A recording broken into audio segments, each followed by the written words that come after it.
আজকে আমরা এখানে বারুণী মেলাতে এসেছি সিদ্ধেশ্বর ঘাটে। খুব ভালো লাগছে, লোকে লোকারণ্য, মনে হচ্ছে দ্বিতীয় কুম্ভ মেলার মতো হয়ে গেছে। আমরা কুম্ভতেও গেছিলাম।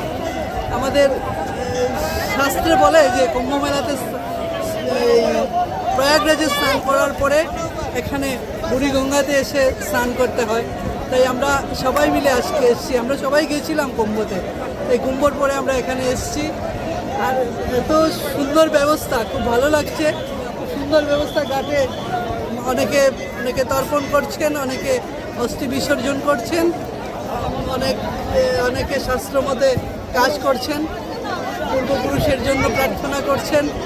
ভালো লাগছে দেখে, খুব সুন্দর ব্যবস্থা।